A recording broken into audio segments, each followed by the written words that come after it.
Greetings, ladies and gentlemen, and welcome to the Massively Rewind, a show recapping this week's top stories on Massively.com. I'm your host, Richie Procopio, and I hate broccoli, and yet, in a certain sense, I am broccoli.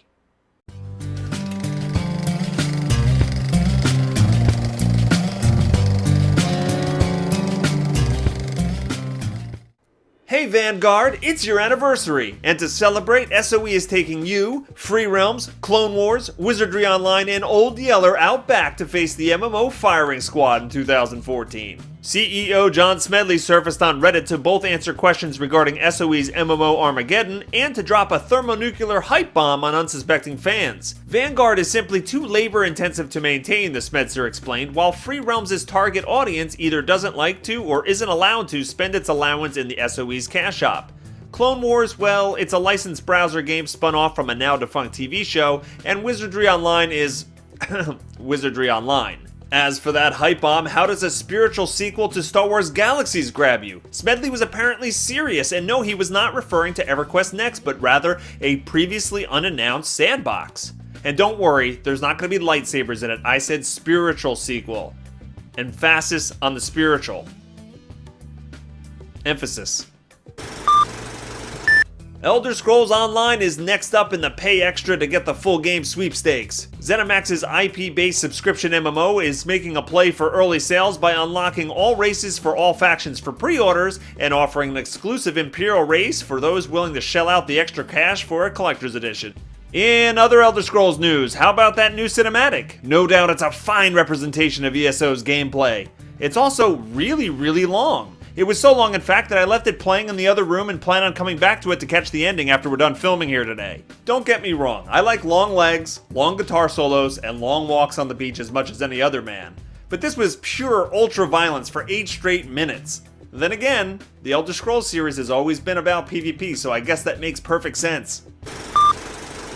Riot has announced that its League of Legends MOBA is even more ridiculously successful than everyone thought. The company says that 27 million players log into its server on a daily basis, with 7.5 million of them concurrently active during peak traffic times. By way of comparison, Valve's Dota 2, generally seen as League of Legends' only serious competitor, manages around 7 million players per month. So that's that. We don't have any pithy one-liners to punctuate this story because, damn, 27 million per day. Norway's National Economic Crime Authority queued up for a 6-man hard mode raid on Funcom's Oslo development office earlier this week. As a result, Funcom stock suffered a temporary closure while government representatives investigated whether or not the firm breached disclosure requirements relating to the secret world. A Norwegian news source said that the crime agency would neither confirm nor deny that officers had searched the company, leaving us to wonder if the half-dozen dudes loading seized Funcom documents into an unmarked van were in fact dispatched by Illuminati headmistress Kirsten Geary. Well, that's going to wrap things up for the Massively Rewind for the week ending January 31st, 2014. Don't forget to go to Massively.com every single day for all of your MMO news. And I will now exit while juggling Star Wars buddies because that just seems like the thing to do. Take care, everybody.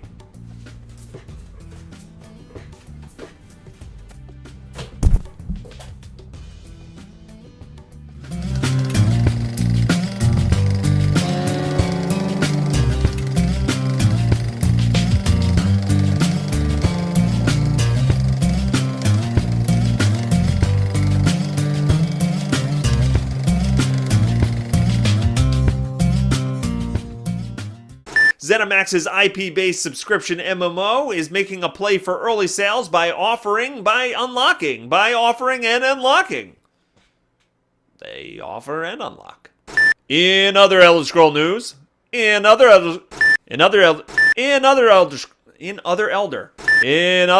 can't even say that. I can't say that. In other Elder should never be 3 words you say together. Don't get me wrong, because I like long legs, long guitar solos, and long walks on the beach as much as the next man. Men like long walks on the beach?